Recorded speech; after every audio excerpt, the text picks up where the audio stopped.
1. Showing that the system of the universe originates in the self. Showing that the system of the universe originates in the self, and that the continuation of the life of all individuals depends on strengthening the self. The form of existence is an effect of the self. Whatsoever thou sayest is a secret of the self.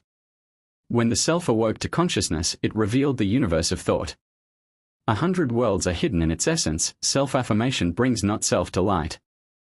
By the self the seed of hostility is sown in the world. It imagines itself to be other than itself. It makes from itself the forms of others in order to multiply the pleasure of strife. It is slain by the strength of its arm that it may become conscious of its own strength. Its self-deceptions are the essence of life. Like the rose, it lives by bathing itself in blood. For the sake of a single rose it destroys 100 rose gardens and makes 100 lamentations in quest of a single melody. For one sky it produces 100 new moons, and for one word 100 discourses. The excuse for this wastefulness and cruelty is the shaping and perfecting of spiritual beauty. The loveliness of Shuri justifies the anguish of Farhad. 32 The fragrant navel justifies 100 musk deer. 'Tis the fate of moths to consume in flame. The suffering of moths is justified by the candle. The pencil of the self limned 100 days in order to achieve the dawn of a single morrow. Its flames burned 100 Abrahams. 33 That the lamp of one Mohammed might be lighted. Subject, object, means, and causes, they all exist for the purpose of action. The self rises, kindles, falls, glows, breathes, burns, shines, walks, and flies. The spaciousness of time is its arena. Heaven is a billow of the dust on its road. From its rose planting the world abounds in roses. Night is born of its sleep, day springs from its waking. It divided its flame into sparks and taught the understanding to worship particulars. It dissolved itself and created the atoms. It was scattered for a little while and created the sands. Then it wearied of dispersion, and by reuniting itself it became the mountains. 'Tis the nature of the self to manifest itself. In every atom slumbers the might of the self. Power that is unexpressed and inert chains the faculties which lead to action. Inasmuch as the life of the universe comes from the strength of the self, life is in proportion to this strength. When a drop of water gets the self's lesson by heart, it makes its worthless existence a pearl. Wine is formless because its self is weak. It receives a form by favor of the cup. Although the cup of wine assumes a form, it is indebted to us for its motion. When the mountain loses itself, it turns into sands and complains that the sea surges over it, but the wave, so long as it remains a wave in the sea's bosom, makes itself a rider on the sea's back. Light has been a beggar since the eye first rolled and moved to and fro in search of beauty, but forasmuch as the grass found a means of growth in itself, its aspiration clove the breast of the garden. The candle too concatenated itself and built itself out of atoms. Then it made a practice of melting itself away and fled from itself until at last it trickled down from its own eye, like tears. If the bezel had been more self-secure by nature, it would not have suffered wounds, but since it derives its value from the superscription, its shoulder is galled by the burden of another's name. Because the earth is firmly based on self-existence, the captive moon goes round it perpetually. The being of the sun is stronger than that of the earth, therefore is the earth bewitched by the sun's eye. The glory of the plain fixes our gaze. The mountains are enriched by its majesty. Its raiment is woven of fire. Its origin is one self-assertive seed. When life gathers strength from the self, the river of life expands into an ocean. 2. Showing that the life of the self comes from forming desires and bringing them to birth. Showing that the life of the self comes from forming desires and bringing them to birth. Life is preserved by purpose. Because of the goal its caravan bell tinkles. Life is latent in seeking. Its origin is hidden in desire. Keep desire alive in thy heart, lest thy little dust become a tomb. Desire is the soul of this world of hue and scent. The nature of everything is faithful to desire.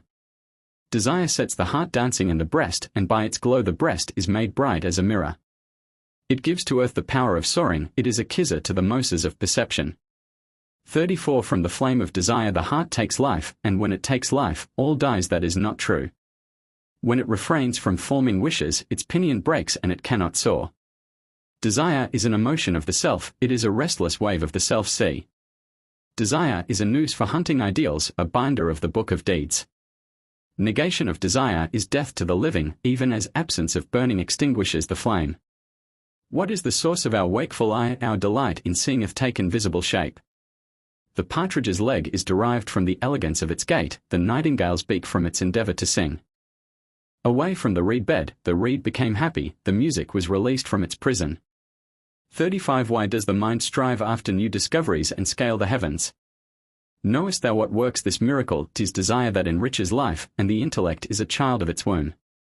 What are social organization, customs, and laws? What is the secret of the novelties of science? A desire which broke through by its own strength and burst forth from the heart and took shape.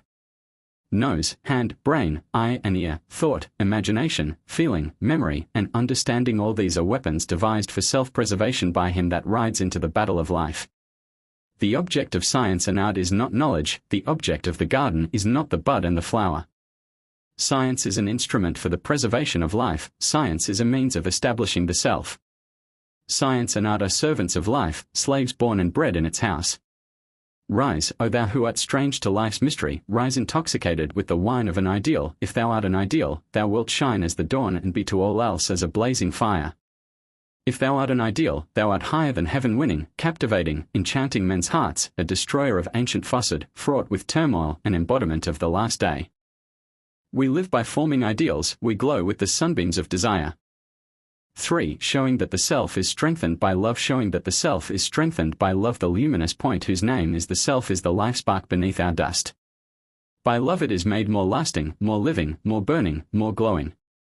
From love proceeds the radiance of its being and the development of its unknown possibilities. Its nature gathers fire from love, love instructs it to illumine the world. Love fears neither sword nor dagger, love is not born of water and air and earth. Love makes peace and war in the world, the fountain of life is love's flashing sword. The hardest rocks are shivered by love's glance, love of God at last becomes holy God. Learn thou to love, and seek to be loved, seek an eye like Noah's, a heart like Job's, transmute thy handful of earth into gold, kiss the threshold of a perfect man.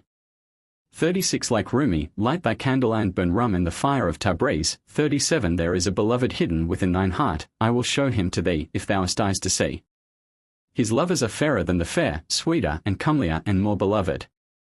By love of him the heart is made strong and earth rubbed shoulders with the Pleiades. The soil of Najd was quickened by his grace and fell into a rapture and rose to the skies.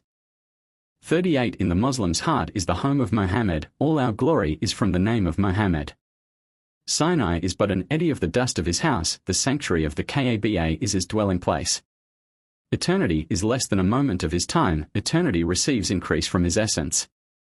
He slept on a mat of rushes, but the crown of Chosroes was under his people's feet. He chose the nightly solitude of Mount Hira, and he founded a state and laws and government. He passed many a night with sleepless eyes in order that the Muslims might sleep on the throne of Persia. In the hour of battle, iron was melted by his sword, in the hour of prayer, tears fell like rain from his eye. When he was called to aid, his sword answered Amen and extirpated the race of kings. He instituted new laws in the world, he brought the empires of antiquity to an end. With the key of religion he opened the door of this world, the womb of the world never bore his like. In his sight high and low were one, he sat with his slave at one table. The daughter of the chieftain of Tai was taken prisoner in battle 39 and brought into that exalted presence, her feet in chains, unveiled, and her neck bowed with shame. When the prophet saw that the poor girl had no veil, he covered her face with his own veil. We are more naked than that lady of Tai, we are unveiled before the nations of the world. In him is our trust on the day of judgment, and in this world too he is our protector. Both his favor and his wrath are entirely a mercy, that is a mercy to his friends and this to his foes. He opened the gates of mercy to his enemies, he gave to Mecca the message, no blame shall be laid upon you. We who know not the bonds of country resemble sight, which is one though it be the light of two eyes. We belong to the Hijaz and China and Persia, yet we are the dew of one smiling dawn. We are all under the spell of the eye of the cupbearer from Mecca, we are united as wine and cup. He burnt clean away distinctions of lineage, his fire consumed this trash and rubble. We are like a rose with many petals but with one perfume, he is the soul of this society, and he is one. We were the secret concealed in his heart, he spake out fearlessly, and we were revealed. The song of love for him fills my silent reed, 100 notes throb in my bosom. How shall I tell what devotion he inspires? A block of dry wood wept at parting from him. 40 The Muslim's being is where he manifests his glory, many a Sinai springs from the dust on his path. My image was created by his mirror, my dawn rises from the sun of his breast. My repose is a perpetual fever, my evening hotter than the morning of Judgment Day. 41 He is the April cloud and I his garden, my vine is bedewed with his rain. I sowed mine eye in the field of love and reaped a harvest of delight. The soil of Medina is sweeter than both worlds, oh, happy the town where dwells the beloved. 42 I am lost in admiration of the style of Mulajami, his verse and prose are a remedy for my immaturity. He has written poetry overflowing with beautiful ideas and has threaded pearls in praise of the Master. Mohammed is the preface to the book of the universe, all the world are slaves and he is the Master. From the wine of love spring many qualities, amongst the attributes of love is blind devotion. The saint of Bistam, who in devotion was unique, abstained from eating a watermelon. 43 Be a lover constant in devotion to thy beloved, that thou mayst cast thy noose and capture God. Sojourn for a while on the highway of the heart. 44 Abandon self and flee to God. Strengthened by God, return to thyself and break the heads of the Lat and Uzza of sensuality. 45 By the might of love evoke an army, reveal thyself on the Faran of love. 46 That the Lord of the Kaba may show thee favor and interpret to thee the text, Lo, I will appoint a vicegerent on the earth. 47 4. Showing that the self is weakened by asking. Showing that the self is weakened by asking. O thou who hast gathered taxes from lions, thy need hath caused thee to become a fox in disposition. Thy maladies are the result of indigence, this disease is the source of thy pain.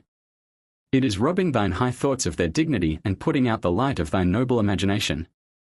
Quaff rosy wine from the jar of existence.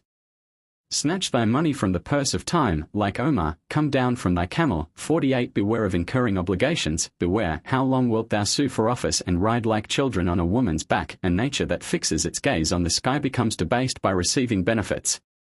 By asking, poverty is made more abject, by begging, the beggar is made poorer. Asking disintegrates the self and deprives of illumination the Sinai bush of the self. Do not scatter thy handful of dust, like the moon, scrape food from thine own side, albeit thou art poor and wretched and overwhelmed by affliction, seek not thy daily bread from the bounty of another, seek not waves of water from the fountain of the sun, lest thou be put to shame before the prophet on the day when every soul shall be stricken with fear. The moon gets sustenance from the table of the sun and bears the brand of his bounty on her heart. Pray God for courage. Wrestle with fortune, do not sully the honor of the pure religion. He who swept the rubbish of idols out of the Kaba said that God loves a man that earns his living. Woe to him that accepts bounty from another's table and lets his neck be bent with benefits. He hath consumed himself with the lightning of the favors bestowed on him, he hath sold his honor for a paltry coin. Happy the man who thirsting in the sun does not crave of Kizar a cup of water. 49 His brow is not moist with the shame of beggary, he is a man still, not a piece of clay. That noble youth walks under heaven with his head erect like the pine. Are his hands empty? The more is he master of himself. Do his fortunes languish? The more alert is he. The beggar's wallet is like a boat tossing in waves of fire, sweet is a little dew gathered by one's own hand. Be a man of honor, and like the bubble keep thy cup inverted even in the midst of the sea. 50. 5. Showing that when the self is strengthened by love it gains dominion. Showing that when the self is strengthened by love it gains dominion over the outward and inward forces of the universe. When the self is made strong by love its power rules the whole world. The heavenly sage who adorned the sky with stars plucked these buds from the bough of the self. Its hand becomes God's hand, the moon is split by its fingers. It is the arbitrator in all the quarrels of the world, its command is obeyed by Darius and Jamshid. I will tell thee a story of Bu Ali, 51 whose name is renowned in India, him who sang of the ancient rose garden and discoursed to us about the lovely rose, the air of his fluttering skirt made a paradise of this fire-born country. His young disciple went one day to the bazaar, the wine of Bu Ali's discourse had turned his head. The governor of the city was coming along on horseback, his servant and staff-bearer rode beside him. The forerunner shouted, O senseless one, do not get in the way of the governor's escort. But the dervish walked on with drooping head, sunk in the sea of his own thoughts. The staff-bearer, drunken with pride, broke his staff on the head of the dervish, who stepped painfully out of the governor's way, sad and sorry, with a heavy heart. He came to Bu Ali and complained and released the tears from his eyes.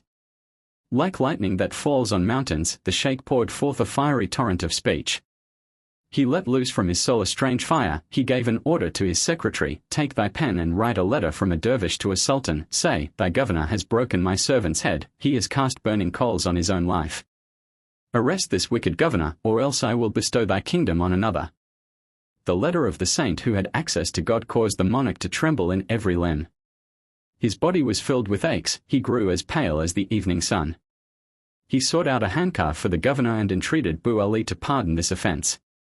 Khusrau, the sweet-voiced eloquent poet, 52, whose harmonies flow from the creative mind and whose genius of the soft brilliance of moonlight, was chosen to be the king's ambassador. When he entered Bu Ali's presence and played his lute, his song melted the Farker's soul like glass. One strain of poesy brought the grace of a majesty that was firm as a mountain. Do not wound the hearts of dervishes, do not throw thyself into burning fire. 6. A tale of which the moral is that negation of the self is a doctrine. A tale of which the moral is that negation of the self is a doctrine invented by the subject races of mankind in order that by this means they may sap and weaken the character of their rulers. As thou heard that in the time of old the sheep dwelling in a certain pasture so increased and multiplied that they feared no enemy. At last, from the malice of fate, their breasts were smitten by a shaft of calamity. The tigers sprang forth from the jungle and rushed upon the sheepfold. Conquest and dominion are signs of strength, victory is the manifestation of strength. Those fierce tigers beat the drum of sovereignty, they deprived the sheep of freedom. Forasmuch as tigers must have their prey, that meadow was crimsoned with the blood of the sheep. One of the sheep which was clever and acute, old in years, cunning as a weather-beaten wolf, being grieved at the fate of his fellows and sorely vexed by the violence of the tigers, made complaint of the course of destiny and sought by craft to restore his fortunes. The weak man, in order to preserve himself, seeks devices from skilled intelligence. In slavery, for the sake of repelling harm, the power of scheming becomes quickened, and when the madness of revenge gains hold, the mind of the slave meditates rebellion. Ours is a hard knot, said this sheep to himself, the ocean of our griefs hath no shore. By force we sheep cannot escape from the tiger, our legs are silver, his paws are steel. 'Tis not possible, however much one exhorts and counsels, to create in a sheep the disposition of a wolf. But to make the furious tiger a sheep, that is possible, to make him unmindful of his nature, that is possible. He became as a prophet inspired, and began to preach to the bloodthirsty tigers. He cried out, O ye insolent liars, who wot not of a day of ill luck that shall continue for ever. 53 I am possessed of spiritual power, I am an apostle sent by God for the tigers. I come as a light for the eye that is dark, I come to establish laws and give commandments. Repent of your blameworthy deeds, O plotters of evil, bethink yourselves of good. Whoso is violent and strong is miserable, life's solidity depends on self-denial. The spirit of the righteous is fed by fodder, the vegetarian is pleasing unto God. The sharpness of your teeth brings disgrace upon you and makes the eye of your perception blind. Paradise is for the weak alone, strength is but a means to perdition. It is wicked to seek greatness and glory, penury is sweeter than princedom. Lightning does not threaten the corn seed, if the seed become a stack, it is unwise. If you are sensible, you will be a mote of sand, not a Sahara, so that you may enjoy the sunbeams. O thou that delightest in the slaughter of sheep, slay thyself, and thou wilt have honor. Life is rendered unstable by violence, oppression, revenge, and exercise of power.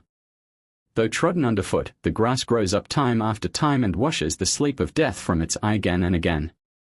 Forget thyself, if thou art wise, if thou dost not forget thyself, thou art mad. Close thine eyes, close thine ears, close thy lips, 54 that thy thought may reach the lofty sky, this pasturage of the world is naught, naught, O fool, do not torment thyself for a phantom. The tiger tribe was exhausted by hard struggles, they had set their hearts on enjoyment of luxury. This soporific advice pleased them, in their stupidity they swallowed the charm of the sheep. He that used to make sheep his prey now embraced a sheep's religion. Flea tigers took kindly to a diet of fodder, at length their tigerish nature was broken.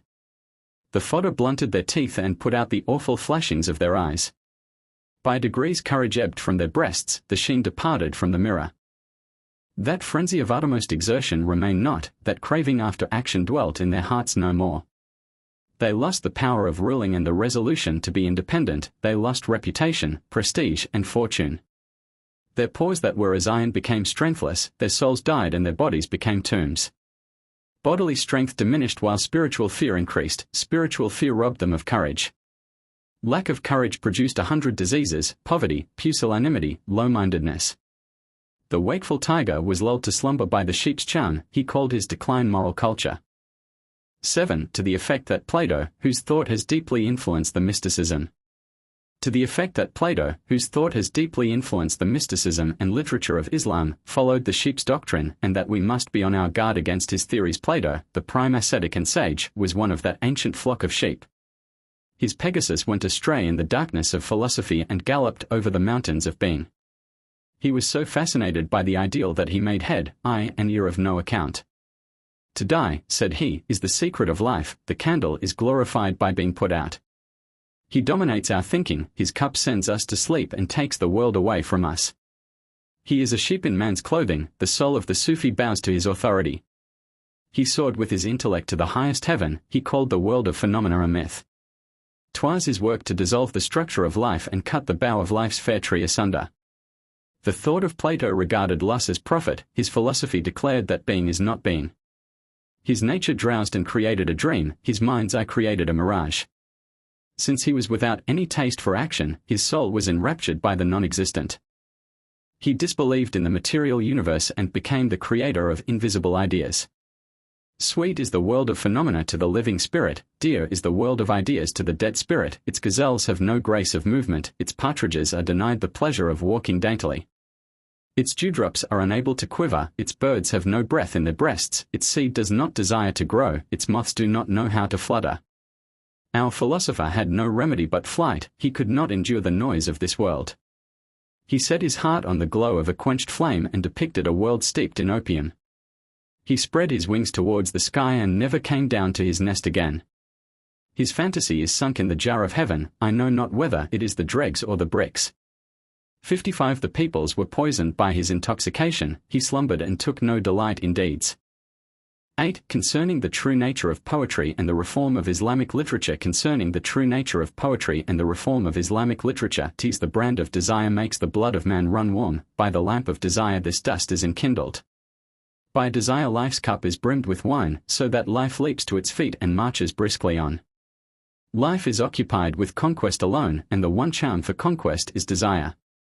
Life is the hunter and desire the snare. Desire is love's message to beauty. Wherefore doth desire swell continuously the bass and treble of life's song. Whatsoever is good and fair and beautiful is our guide in the wilderness of seeking. Its image becomes impressed on thine heart, it creates desires in thine heart. Beauty is the creator of desire's springtide. Desire is nourished by the display of beauty. 'Tis in the poet's breast that beauty unveils, 'tis from his Sinai that beauty's beams arise. By his look the fair is made fairer, through his enchantments nature is more beloved.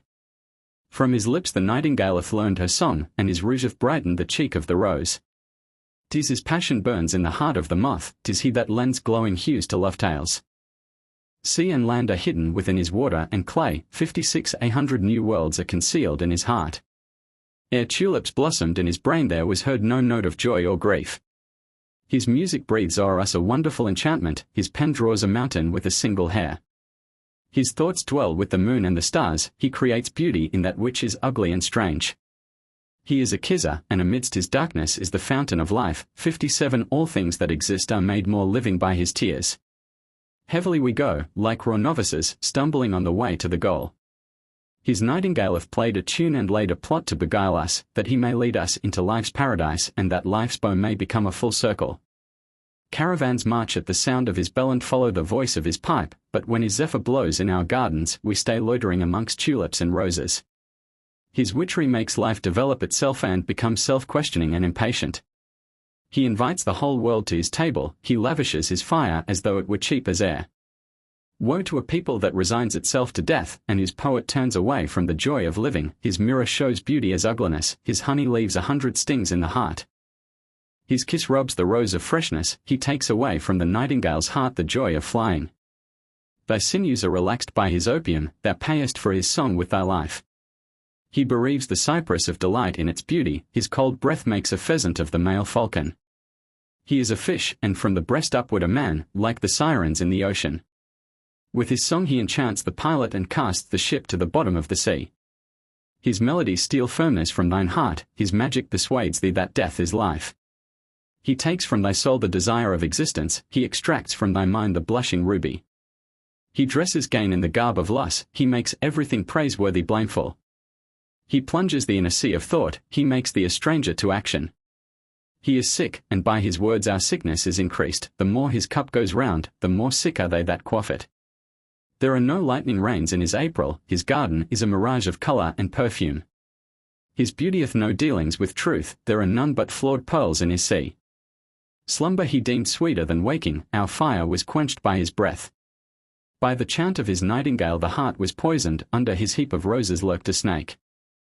Beware of his decanter and cup, beware of his sparkling wine, O thou whom his wine hath laid low, and who lookest to his glass for thy rising dawn, O thou whose heart hath been chilled by his melodies, thou hast drunk deadly poison through the ear, thy way of life is a proof of thy degeneracy, the strings of thine instrument are out of tune. These pampered ease hath made thee so wretched, a disgrace to Islam throughout the world. One can bind thee with the vein of a rose, one can wound thee with a zephyr.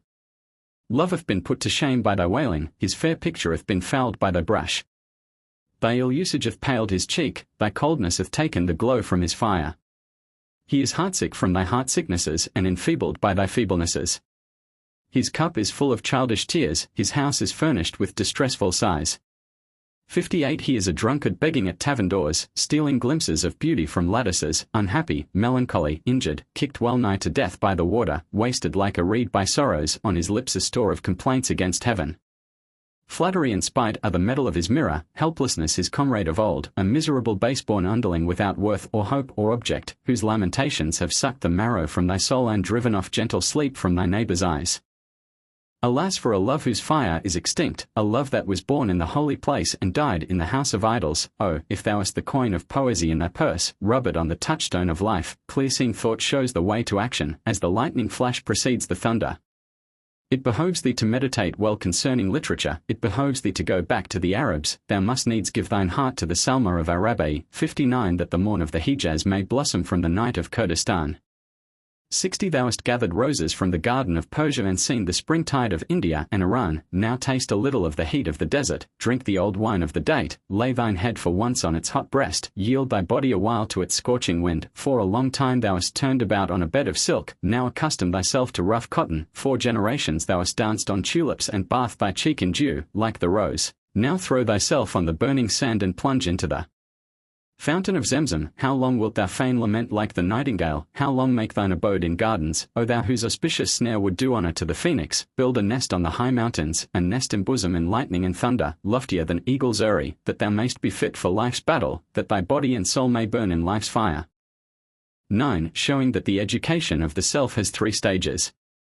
Showing that the education of the self has 3 stages: obedience, self-control, and divine vicegerency. 1. Obedience, service and toil are traits of the camel, patience and perseverance are ways of the camel.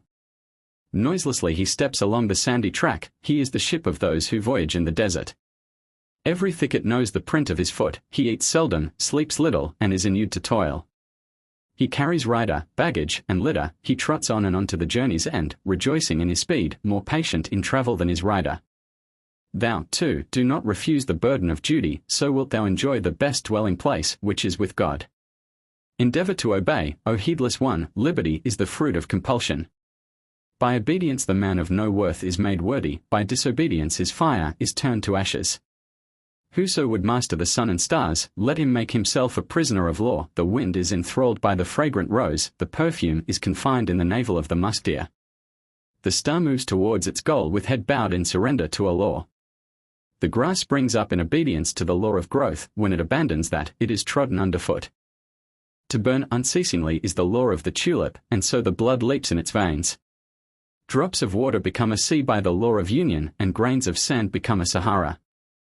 Since law makes everything strong within, why dost thou neglect this source of strength, O thou that art emancipated from the old custom? 61 Adorn thy feet once more with the same fine silver chain, do not complain of the hardness of the law, do not transgress the statutes of Mohammed. 2. Self-control thy soul cares only for itself, like the camel, it is self-conceited, self-governed, and self-willed.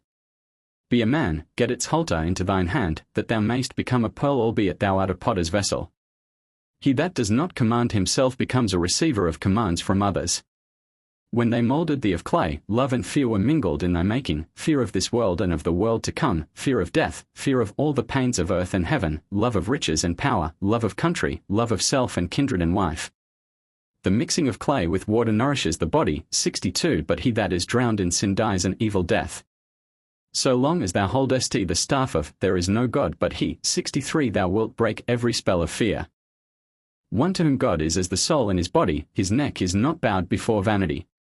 Fear finds no way into his bosom, his heart is afraid of none but Allah. Whoso dwells in the Muslim faith is free from the bonds of wife and child. He withdraws his gaze from all except God and lays the knife to the throat of his son. 64 Though single, he is like a host in onset, life is cheaper in his eyes than wind. The profession of faith is the shell, but prayer is the pearl. The Muslim's heart deems prayer a lesser pilgrimage. 65 In the Muslim's hand prayer is like a dagger killing sin and frowardness and wrong. Fasting makes an assault upon hunger and thirst and breaches the citadel of sensuality. The pilgrimage enlightens the minds of the faithful, it teaches separation from one's home and destroys attachment to one's native land. It is an act of devotion in which all feel themselves to be one, it binds together the leaves of the book of religion. Almsgiving causes love of riches to pass away and makes equality familiar, it fortifies the heart with righteousness. 66 It increases wealth and diminishes fondness for wealth. All this is a means of strengthening thee, thou art impregnable, if thy Islam be strong. Draw might from the litany, O Almighty One, that thou mayst ride the camel of thy body. 67 3. Divine vicegerency. 68 If thou canst rule thy camel, thou wilt rule the world and wear on thine head the crown of Solomon. Thou wilt be the glory of the world whilst the world lasts, and thou wilt reign in the kingdom incorruptible. 'Tis sweet to be God's vicegerent in the world and exercise sway over the elements. God's vicegerent is as the soul of the universe, his being is the shadow of the greatest name. He knows the mysteries of part and whole, he executes the command of Allah in the world. When he pitches his tent in the wide world, he rolls up this ancient carpet. 69 His genius abounds with life and desires to manifest itself, he will bring another world into existence. 100 worlds like this world of parts and whole spring up, like roses, from the seed of his imagination. He makes every raw nature ripe, he puts the idols out of the sanctuary. Heartstrings give forth music at his touch, he wakes and sleeps for God alone. He teaches age the melody of youth and endows everything with the radiance of youth. To the human race he brings both a glad message and a warning, he comes both as a soldier and as a marshal and prince. He is the final cause of God taught Adam the names of all things. 70 He is the inmost sense of glory to him that transported his servant by night. 71 His white hand is strengthened by the staff. 72 His knowledge is twinned with the power of a perfect man. When that bold cavalier seizes the reins, the steed of time gallops faster. His awful mien makes the Red Sea dry, he leads Israel out of Egypt. At his cry, arise, the dead spirits rise in their bodily tomb, like pines in the field. His person is an atonement for all the world, by his grandeur the world is saved. 73 His protecting shadow makes the mode familiar with the sun, his rich substance makes precious all that exists. He bestows life by miraculous works, he founds a new system to work by. Splendid visions rise from the print of his foot, many a Moses is entranced by his Sinai. He gives a new explanation of life, a new interpretation of this dream. His hidden being is life's mystery, the unheard music of life's harp. Nature travails in blood for generations to compose the harmony of his personality. When our handful of earth has reached the zenith, that champion will come forth from this dust, there sleeps amidst the ashes of today the flame of a world-consuming morrow. Our bud enfolds a garden of roses, our eyes are bright with tomorrow's dawn. Appear, O rider of destiny, appear, O light of the dark realm of change, illumine the scene of existence, dwell in the blackness of our eyes. Silence the noise of the nations, in paradise our ears with thy music, arise and tune the harp of brotherhood, give us back the cup of the wine of love, bring once more days of peace to the world, give a message of peace to them that seek battle. Mankind are the cornfield and thou the harvest, thou art the goal of life's caravan. The leaves are scattered by autumn's fury, oh, do thou pass over our gardens as the spring, receive from our downcast brows the homage of little children and of young men and old, when thou art there, we will lift up our heads, content to suffer the burning fire of this world. 10. Setting forth the inner meanings of the names of Ali. Setting forth the inner meanings of the names of Ali. Ali is the first Muslim and the king of men, in love's eyes Ali is the treasure of the faith. Devotion to his family inspires me with life so that I am as a shining pearl. Like the narcissus, I am enraptured with gazing, like perfume, I am straying through his pleasure garden. If holy water gushes from my earth, he is the source, if wine pours from my grapes, he is the cause. I am dust, but his Son hath made me as a mirror, song can be seen in my breast. From Allah's face the Prophet drew a fair omen, by his majesty the true religion is glorified. His commandments are the strength of Islam, all things pay allegiance to his house. The Apostle of God gave him the name Buturab, God in the Quran called him the hand of Allah. Every one that is acquainted with life's mysteries knows what is the inner meaning of the names of Ali. The dark clay, whose name is the body, our reason is ever bemoaning its iniquity. On account of it our sky-reaching thought plods o'er the earth, it makes our eyes blind and our ears deaf. It hath in its hand a two-edged sword of lust, travellers' hearts are broken by this brigand. Ali, the Lion of God, subdued the body's clay and transmuted this dark earth to gold. Murtaza, by whose sword the splendour of truth was revealed, is named Buturab from his conquest of the body. 74 Man wins territory by prowess in battle, but his brightest jewel is mastery of himself. Whosoever in the world becomes a Buturab turns back the sun from the west. 75 Whosoever saddles tightly the steed of the body sits like the bezel on the seal of sovereignty. Here the might of Khaybar is under his feet. 76 And hereafter his hand will distribute the water of Kauthar. 77 Through self-knowledge he acts as God's hand, and in virtue of being God's hand he reigns over all. His person is the gate of the city of the sciences. Arabia, China, and Greece are subject to him. If thou wouldst drink clear wine from thine own grapes, thou must needs wield authority over thine own earth. To become earth is the creed of a moth, be a conqueror of earth, that alone is worthy of a man. Thou art soft as a rose. Become hard as a stone, that thou mayst be the foundation of the wall of the garden. Build thy clay into a man, build thy man into a world. If thou art unfit to be either a wall or a door, some one else will make bricks of thine earth. O thou who complainest of the cruelty of heaven, thou whose glass cries out against the injustice of the stone, how long this wailing and crying and lamentation, how long this perpetual beating of thy breast? The pith of life is contained in action, to delight in creation is the law of life. Arise and create a new world, wrap thyself in flames, be an Abraham. 78 To comply with this ill-starred world is to fling away thy buckler on the field of battle. The man of strong character who is master of himself will find fortune complaisant. If the world does not comply with his humor, he will try the hazard of war with heaven. He will dig up the foundations of the universe and cast its atoms into a new mold. He will subvert the course of time and wreck the azure firmament. By his own strength he will produce a new world which will do his pleasure. If one cannot live in the world as beseems a man, it is true life to give up one's soul. He that hath sound intelligence will prove his strength by great enterprises. 'Tis sweet to use love in hard tasks and, like Abraham, to gather roses from flames. 79 The potentialities of men of action are displayed in willing acceptance of what is difficult. Mean spirits have no weapon but spite, this is their one rule of life. But life is power made manifest, and its mainspring is the desire for victory. Mercy out of season is a coldness of life's blood, a break in the rhythm of life's music. Whoever is sunk in the depths of ignominy calls his weakness contentment. Weakness is the plunderer of life, its womb is teeming with fears and lies. Its soul is empty of virtues, its milk is a fattening for vices. O man of sound judgment, beware, this spoiler is lurking in ambush. Be not his dupe, if thou art wise, chameleon-like, he changes colour every moment. Even by keen observers his form is not discerned, veils are thrown over his face. Now he is muffled in pity and gentleness, now he wears the cloak of humility. Sometimes he is disguised as a victim of oppression, sometimes as one whose sins are to be excused. He appears in the shape of self-indulgence and robs the strong man's heart of courage. Strength is the twin of truth, if thou knowest thyself, strength is the truth-revealing glass. Life is the seed, and power the crop, power explains the mystery of truth and falsehood. The false claimant, if he be possessed of power, needs no argument for his claim. Falsehood derives from power the authority of truth, and by falsifying truth deems itself true. Its creative word transforms poison into nectar, it says to good, thou art bad, and good becomes evil.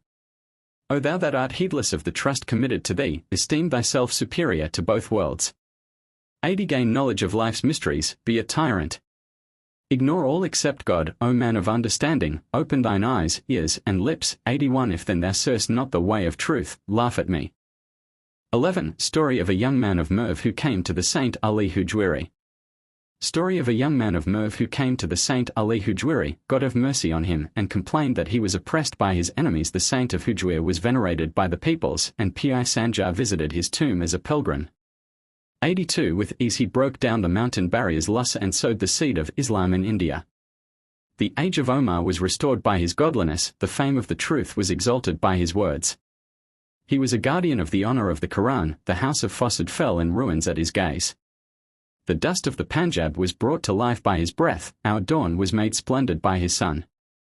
He was a lover, and withal a courier of love, the secrets of love shone forth from his brow. I will tell a story of his perfection and enclose a whole rosebed in a single bud. A young man, cypress tall, came from the town of Merv to Lahore. He went to see the venerable saint, that the sun might dispel his darkness. I am hemmed in, he said, by foes, I am as a glass in the midst of stones. Do thou teach me, O sire of heavenly rank, how to lead my life amongst enemies. The wise director, in whose nature love had allied mercy with wrath, answered, Thou art unread in life's law, careless of its end and its beginning. Be without fear of others. Thou art a sleeping force, awake. When the stone was anxious on account of the glass, it became glass and got into the way of breaking.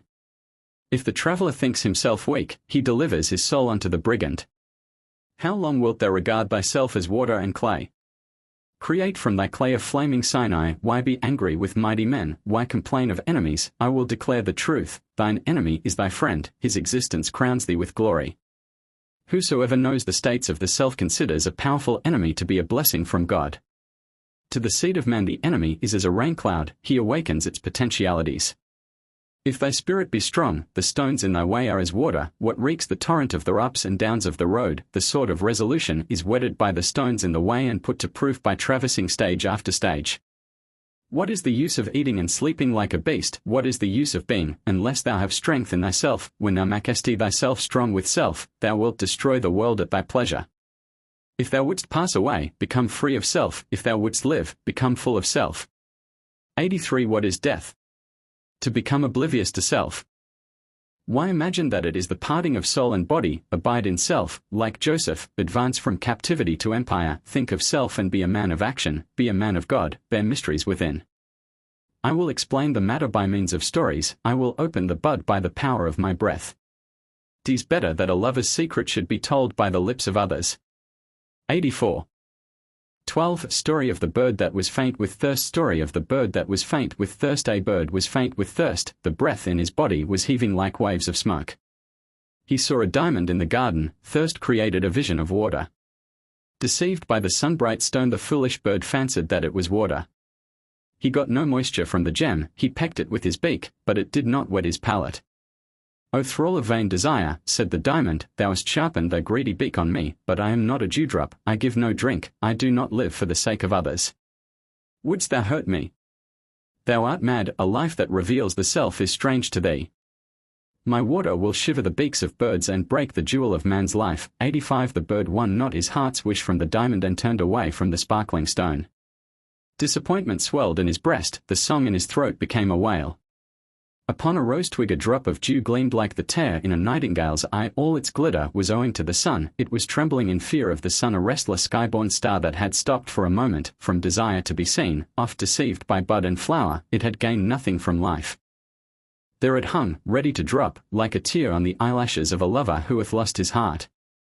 The sorely distressed bird hopped under the rose bush, the dewdrop trickled into his mouth. O thou that wouldst deliver thy soul from enemies, I ask thee, art thou a drop of water or a gem? When the bird melted in the fire of thirst, it appropriated the life of another. The drop was not solid and gem-like, the diamond had a being, the drop had none. Never for an instant neglect self-preservation, be a diamond, not a dewdrop, be massive in nature, like mountains, and bear on thy crest 100 clouds laden with floods of rain. Save thyself by affirmation of self, compress thy quicksilver into silver, produce a melody from the string of self, make manifest the secrets of self. 13 Story of the diamond and the coal. Story of the diamond and the coal. Now I will open one more gate of truth, I will tell thee another tale. The coal in the mine said to the diamond, O thou entrusted with splendors everlasting, we are comrades, and our being is one, the source of our existence is the same, yet while I die here in the anguish of worthlessness, thou art set on the crowns of emperors. My stuff is so vile that I am valued less than earth, whereas the mirror's heart is rent by thy beauty. My darkness illumines the chafing dish, then my substance is incinerated at last. Every one puts the sole of his foot on my head and covers my stock of existence with ashes. My fate must needs be deplored. Dost thou know what is the gist of my being? Thou art a condensed wavelet of smoke, endowed with the properties of a single spark, both in feature and nature thou art star-like, splendors rise from every side of thee. Now thou becomest the light of a monarch's eye, now thou adornest the haft of a dagger. O sagacious friend, said the diamond, dark earth, when hardened, becomes indignity as a bezel. Having been at strife with its environment, it is ripened by the struggle and grows hard like a stone. 'Tis this ripeness that has endowed my form with light and filled my bosom with radiance. Because thy being is immature, thou hast become abased, because thy body is soft, thou art burnt. Be void of fear, grief, and anxiety, be hard as a stone, be a diamond, whosoever strives hard and grips tight, the two worlds are illumined by him. A little earth is the origin of the black stone which puts forth its head in the Kaba, its rank is higher than Sinai, it is kissed by the swarthy and the fair. In solidity consists the glory of life, weakness is worthlessness and immaturity. 14. Story of the Sheikh and the Brahmin, followed by a conversation. Story of the Sheikh and the Brahmin, followed by a conversation between Ganges and Himalaya to the effect that the continuation of social life depends on firm attachment to the characteristic traditions of the community. At Benares lived a venerable Brahmin, whose head was deep in the ocean of being and not being. He had a large knowledge of philosophy but was well disposed to the seekers after God. His mind was eager to explore new problems, his intellect moved on a level with the Pleiades, his nest was as high as that of the anchor, 86 sun and moon were cast, like rue, on the flame of his thought. 87 For a long time he labored and sweated, but philosophy brought no wine to his cup. Although he set many a snare in the gardens of learning, his snares never caught a glimpse of the ideal bird, and notwithstanding that the nails of his thought were dabbled with blood, the knot of being and not being remained untied. The sighs on his lips bore witness to his despair, his countenance told tales of his distraction. One day he visited an excellent sheikh, a man who had in his breast a heart of gold. The sheikh laid the seal of silence on his lips while he lent his ear to the sage discourse. Then he said, O wanderer in the lofty sky, pledge thyself to be true, for a little, to the earth, thou hast lost thy way in wildernesses of speculation, thy fearless thought hath passed beyond heaven. Be reconciled with earth, O sky traveller, do not wander in quest of the essence of the stars, I do not bid thee abandon thine idols. Art thou an unbeliever? Then be worthy of the badge of unbelief. 88 O inheritor of ancient culture, turn not thy back on the path thy fathers trod. If a people's life is derived from unity, unbelief too is a source of unity. Thou that art not even a perfect infidel art unfit to worship at the shrine of the Spirit. We both are far astray from the road of devotion, thou art far from Azar, and I from Abraham. 89 Our Majnun hath not fallen into melancholy for his Layla's sake, he hath not become perfect in the madness of love. When the lamp of self expires, what is the use of heaven surveying imagination? Once on a time, laying hold of the skirt of the mountain, Ganges said to Himalaya, O thou mantled in snow since the morn of creation, thou whose form is girdled with streams, God made thee a partner in the secrets of heaven, but deprived thy foot of graceful gait. He took away from thee the power to walk. What avails this sublimity and stateliness? Life springs from perpetual movement, motion constitutes the wave's whole existence. When the mountain heard this taunt from the river, he puffed angrily like a sea of fire, and answered, Thy wide waters are my looking-glass, within my bosom are 100 rivers like thee. This graceful gait of thine is an instrument of death, whoso girth from self is meet to die. Thou hast no knowledge of thine own case, thou exultest in thy misfortune, thou art a fool, O born of the womb of the revolving sphere, a fallen in bank is better than thou. Thou hast made thine existence an offering to the ocean, thou hast thrown the rich purse of thy life to the highwayman. Be self-contained like the rose in the garden, do not go to the florist in order to smell sweet, to live is to grow in thyself and gather roses from thine own flower-bed. Ages have gone by and my foot is fast in earth, dost thou fancy that I am far from my goal? My being grew and reached the sky, the Pleiades sank to rest under my skirts, thy being vanishes in the ocean, but on my crest the stars bow their heads. Mine eye sees the mysteries of heaven, mine ear is familiar with angels' wings. Since I glowed with the heat of unceasing toil, I amassed rubies, diamonds, and other gems. I am stone within, and in the stone is fire. Water cannot pass over my fire. Art thou a drop of water? Do not break at thine own feet, but endeavor to surge and wrestle with the sea. Desire the water of a jewel, become a jewel. Be an eardrop, adorn a beauty, oh, expand thyself. Move swiftly, be a cloud that shoots lightning and sheds a flood of rain, let the ocean sue for thy storms as a beggar, let it complain of the straightness of thy skirts, let it deem itself less than a wave and glide along at thy feet. 15. Showing that the purpose of the Muslim's life is to exalt the word of Allah. Showing that the purpose of the Muslim's life is to exalt the word of Allah, and that the jihad, war against unbelievers, if it be prompted by land hunger, is unlawful in the religion of Islam. Imbue thine heart with the tincture of Allah, give honor and glory to love. The Muslim's nature prevails by means of love. The Muslim, if he be not loving, is an infidel. Upon God depends his seeing and not seeing, his eating, drinking, and sleeping. In his will that which God wills becomes lust. How shall a man believe this saying? 90. He encamps in the field of, there is no God but Allah. In the world he is a witness against mankind. His high estate is attested by the Prophet that was sent to men and jinn, by the most truthful of witnesses. Leave words and seek that spiritual state, shed the light of God o'er the darkness of works, albeit clad in kingly robe, live as a dervish, live wakeful and meditating on God. Whatever thou doest, let it be thine aim therein to draw nigh to God, that his glory may be made manifest by thee.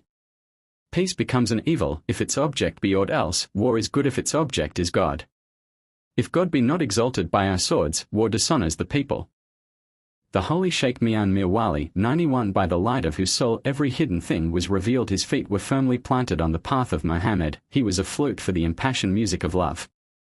His tomb keeps our city safe from harm and causes the beams of true religion to shine on us. Heaven stooped its brow to his threshold. The Emperor of India was one of his disciples. 92. Now, this monarch had sown the seed of ambition in his heart and was resolved on conquest. The flames of vain desire were alight in him. He was teaching his sword to ask, is there any more? 93. In the Deccan was a great noise of war. His army stood on the battlefield. He went to the Sheikh of heaven high dignity that he might receive his blessing. The Muslim turns from this world to God and strengthens policy with prayer.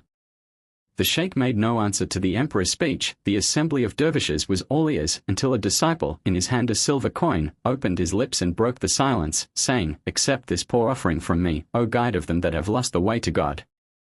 My limbs were bathed in sweat of labor before I put away a dirham in my skirt. The Sheikh said, this money ought to be given to our Sultan, who is a beggar wearing the raiment of a king. Though he holds sway over sun, moon, and stars, our emperor is the most penniless of mankind. His eye is fixed on the table of strangers, the fire of his hunger hath consumed a whole world. His sword is followed by famine and plague, his culture lays a wide land waste. The folk are crying out because of his indigence, his empty-headedness, and his oppression of the weak. His power is an enemy to all, humankind are the caravan and he the brigand. In his self-delusion and ignorance he calls pillage by the name of empire. Both the royal troops and those of the enemy are cloven in twain by the sword of his hunger. The beggar's hunger consumes his own soul, but the Sultan's hunger destroys state and religion. Whoso shall draw the sword for anything except Allah, his sword is sheathed in his own breast.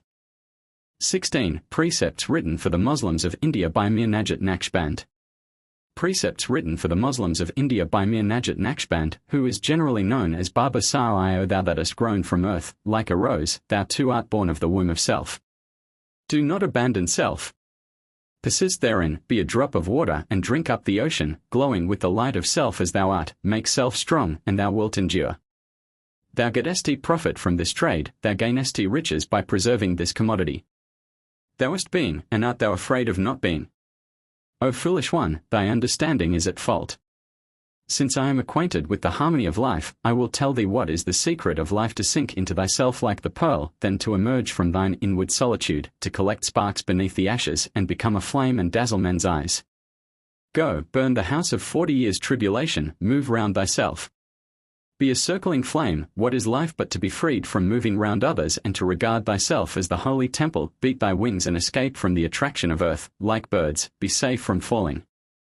Unless thou art a bird, thou wilt do wisely not to build thy nest on the top of a cave. O thou that seekest to acquire knowledge, I say o'er to thee the message of the sage of Rum. 94. Knowledge, if it lie on thy skin, is a snake. Knowledge, if thou take it to heart, is a friend. Hast thou heard how the master of Rum gave lectures on philosophy at Aleppo, fast in the bonds of intellectual proofs, drifting o'er the dark and stormy sea of understanding, a Moses unillumined by love's Sinai, ignorant of love and of love's passion? He discoursed on skepticism and Neoplatonism, and strung many a brilliant pearl of metaphysic. He unraveled the problems of the peripatetics, the light of his thought made clear whatever was obscure. Heaps of books lay around and in front of him, and on his lips was the key to all their mysteries. Shams-I Tabriz, directed by Kamal, 95, sought his way to the college of Jalaluddin Rumi and cried out, "What is all this noise and babble? What are all these syllogisms and judgments and demonstrations?" "Peace, O fool," exclaimed the Maulavi, "do not laugh at the doctrines of the sages. Get thee out of my college, this is argument and discussion, what hast thou to do with it? My discourse is beyond thy understanding, it will not brighten the glass of thy perception." These words increased the anger of Shams-I Tabriz and caused a fire to burst forth from his soul. The lightning of his look fell on the earth, and the glow of his breath made the dust spring into flames. The spiritual fire burned the intellectual stack and clean consumed the book of philosophy. The Maulavi, being a stranger to love's miracles and unversed in love's harmonies, cried, "How didst thou kindle this fire, which hath burned the books of the philosophers?" The Sheikh answered, "O unbelieving Moslem, this is vision and ecstasy, what hast thou to do with it? My state is beyond thy thought, my flame is the alchemist's elixir. Thou hast drawn thy substance from the snow of philosophy, the cloud of thy thought sheds nothing but hailstones. Kindle a fire in the rubble, foster a flame in thy earth. The Moslem's knowledge is perfected by spiritual fervor, the meaning of Islam is renounce what shall pass away." When Abraham escaped from the bondage of that which sets, 96, he sat unheard in the midst of flames.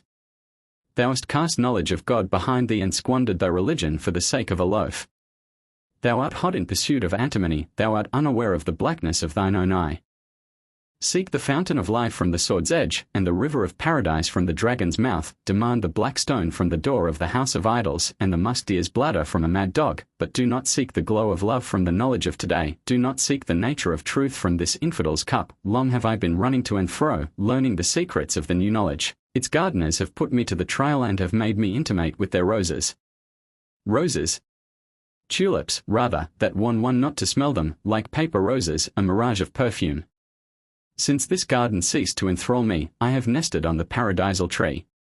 Modern knowledge is the greatest blind, idol-worshipping, idol-selling, idol-making, shackled in the prison of phenomena. It has not overleaped the limits of the sensible. It has fallen down in crossing the bridge of life, it has laid the knife to its own throat. Having fire, it is yet cold as the tulip, having flame, it is yet cold as hail. Its nature remains untouched by the glow of love, it is ever engaged in a joyless search. Love is the Play-Doh that heals the sicknesses of the mind. 97. The mind's melancholy is cured by its lancet. The whole world bows in adoration to love. Love is the mahmood that conquers the somnod of intellect. 98. Modern science lacks this old wine in its cup, its nights are not loud with passionate prayer. Thou hast misprized thine own cypress and deemed tall the cypress of others. Like the reed, thou hast emptied thyself of self and given thine heart to the music of others. O thou that beggest morsels from another's table, wilt thou seek thine own kind in another's shop? The Moslem's feast is burned up by the lamps of strangers, his mosque is consumed by the Christian monastery. When the deer fled from the sacred territory of Mecca, the hunter's arrow pierced her side. 99. The leaves of the rose are scattered, like its scent startled smiley. Thou that hast fled from thyself, come back to it. O trustee of the wisdom of the Quran, find thy lost unity again. We, who keep the gate of the citadel of Islam, have become unbelievers by neglecting the watchword of Islam. The ancient Saki's bowl is shattered, the wine party of the Hijaz is broken up. The Kaaba is filled with our idols, infidelity mocks at our Islam. Our Shaykheth gambled Islam away for love of idols and made a rosary of the Sunnah. Our spiritual directors owe their rank to their white hairs and are the laughingstock of children in the street. Their hearts bear no impress of the faith but house the idols of sensuality. Every long-haired fellow wears the garb of a dervish. Alas for these traffickers in religion. Day and night they are traveling about with disciples and ignoring their religious duties. Their eyes are without light, like the narcissus, their breasts devoid of spiritual wealth. Preachers and stiffs all worship worldliness alike. The prestige of the pure religion is ruined. Our preacher fixed his eyes on the pagoda and the mufti of the faith sold his decision.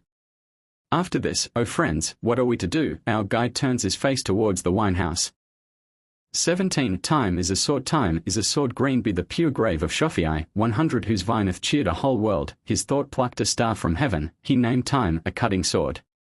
How shall I say what is the secret of this sword? All its brilliance is derived from life. Its owner is exalted above hope and fear, his hand is wider than the hand of Moses. At one stroke the rough water gushes from the rock and the sea becomes land from dearth of moisture. Moses held this sword in his hand, therefore he wrought more than man may contrive. He clove the Red Sea asunder and made its waters like dry earth. The arm of Ali, the conqueror of Khaybar, drew its strength from this same sword. The revolution of the sky is visible, the change of day and night is perceived.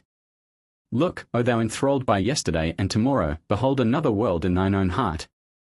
Thou hast sown the seed of darkness in thy clay, thou hast imagined time as a line, thy thought measures length of time with the measure of night and day. Thou makest this line a girdle on thine infidel waist, thou art an advertiser of falsehood, like idols. Thou wert the elixir, and thou hast become a peck of dust, thou wert born the conscience of truth, and thou hast become a lie, art thou a Moslem? Then cast off this girdle, be a candle to the feast of the religion of the free, knowing not the origin of time, thou art ignorant of everlasting life. How long wilt thou be a thrall of night and day? Learn the mystery of time from the words, I have a time with God. 101 Phenomena arise from the march of time, life is a part of the contents of time's consciousness. The cause of time is not the revolution of the sun, time is everlasting, but the sun does not last forever. Time is joy and sorrow, festival and fast, time is the secret of moonlight and sunlight. Thou hast extended time, like space, and distinguished yesterday from tomorrow. Thou hast fled, like a scent, from thine own garden, thou hast made thy prison with thine own hand. Our time, which has neither beginning nor end, blossoms from the flower bed of our mind. To know its root quickens the living with new life, its being is more splendid than the dawn. Life is of time, and time is of life, do not abuse time, was the command of the prophet. Oh, the memory of those days when time's sword was allied with the strength of our hands. 102 We sowed the seed of religion in men's hearts and unveiled the face of truth, our nails tore loose the knot of this world, our bowing in prayer gave blessings to the earth. From the jar of truth we made rosy wine gush forth, we charged against the ancient taverns. O thou in whose cup is old wine, a wine so hot that the glass is well nigh turned to water, wilt thou in thy pride and arrogance and self-conceit taunt us with our emptiness? Our cup, too, hath graced the symposium, our breast hath owned a spirit. A new age hath been endued with our beauty and hath risen from the dust of our feet. Our blood hath watered God's harvest, all worshippers of God are our debtors. The takbir was our gift to the world, 103 Kaabas were built of our clay. By means of us God taught the Quran, from our hand he dispensed his bounty. Although crown and signet have passed from us, do not look with contempt on our beggarliness, in thine eyes we are good for nothing, thinking old thoughts, despicable. We have honor from there is no God but Allah, we are the preservers of the universe. Freed from the vexation of today and tomorrow, we have pledged ourselves to love one. We are the conscience hidden in God's heart, we are the heirs of Moses and Aaron. Sun and moon are still bright with our radiance, lightning flashes still lurk in our cloud. Our essence is the mirror of the divine essence, the Muslim's being is one of the signs of God. 18 An invocation, O thou that art as the soul and the body of the universe, thou art our soul and thou art ever fleeing from us. Thou breathest music into life's lute, life envies death when death is for thy sake. Once more bring comfort to our sad hearts, once more dwell in our breasts, once more let us hear thy call to honor, strengthen our weak love. We are oft complaining of destiny, thou art of great price and we have naught. Hide not thy fair face from the empty-handed, sell cheap the love of Salman and Bilal. 104 Give us the sleepless eye and the passionate heart, give us again the nature of quicksilver, show unto us one of thy manifest signs, that the necks of our enemies may be bowed, make this chaff a mountain crested with fire, burn with our fire all that is not God. When the people let the clue of unity go from their hands, they fell into 100 mazes. We are dispersed like stars in the world, though of the same family, we are strange to one another. Bind again these scattered leaves, revive the law of love. Take us back to serve thee as of old, commit thy cause to them that love thee, we are travelers, give us devotion as our goal, give us the strong faith of Abraham, make us know the meaning of there is no God, make us acquainted with the mystery of except Allah, I who burn like a candle for the sake of others teach myself to weep like the candle. O God! A tear that is heart-enkindling, passionful, wrung forth by pain, peace-consuming, may I sow in the garden, and may it grow into a fire that washes away the firebrand from the tulip's robe. My heart is with yestereve, my eye is on tomorrow, amidst the company I am alone. Every one fancies he is my friend, but my secret thoughts have not escaped from my heart. Oh, where in the wide world is my comrade? I am the bush of Sinai, where is my Moses? I am tyrannous, I have done many a wrong to myself, I have nourished a flame in my bosom, a flame that seized the furniture of judgment, and cast fire on the skirt of discretion, and lessened with madness the reason, and burned up the existence of knowledge, its blaze enthrones the sun and the sky, and lightnings encircle it with adoration forever. Mine I fell to weeping, like dew, since I was entrusted with that hidden fire. I taught the candle to burn openly, while I myself burned unseen by the world's eye. At last flames breathed from every hair of me, fire dropped from the veins of my thought, my nightingale picked up the spark grains and created a fire-tempered song. Is the breast of this age without a heart? Majnun trembles lest layless how to be empty. It is not easy for the candle to throb alone. Ah, is there no moth worthy of me? How long shall I wait for one to share my grief? How long must I search for a confidant? O thou whose face lends light to the moon and the stars, withdraw thy fire from my soul, take back what thou hast put in my breast, remove the stabbing radiance from my mirror, or give me one old comrade to be the mirror of mine all-burning love. In the sea wave tosses side by side with wave, each of a partner in its emotion. In heaven star consorts with star, and the bright moon lays her head on the knees of night. Morning touches night's dark side, and today throws itself against tomorrow. One river loses its being in another, a waft of air dies in perfume. There is dancing in every nook of the wine-house, madman dances with madmen. Howbeit in thine essence thou art single, thou hast decked out for thyself a whole world. I am as the tulip of the field, in the midst of a company I am alone. I beg of thy grace a sympathizing friend, an adept in the mysteries of my nature, a friend endowed with madness and wisdom, one that knoweth not the phantom of vain things, that I may confide my lament to his soul and see again my face in his heart. His image I will mould of mine own clay, I will be to him both idol and worshipper. The END asterisk asterisk asterisk asterisk asterisk asterisk asterisk asterisk asterisk asterisk asterisk asterisk asterisk asterisk asterisk I'm Julie, the woman who runs Global Grey, the website where this ebook was published. These are my own formatted editions and I hope you enjoyed reading this particular one. If you have this book because you bought it as part of a collection, thank you so much for your support. If you downloaded it for free, please consider, if you haven't already, making a small donation to help keep the site running. If you bought this from Amazon or anywhere else, you have been ripped off by someone taking free ebooks from my site and selling them as their own. You should definitely get a refund, uneasy face. Thanks for reading this and I hope you visit the site again. New books are added regularly so you'll always find something of interest, smiley face.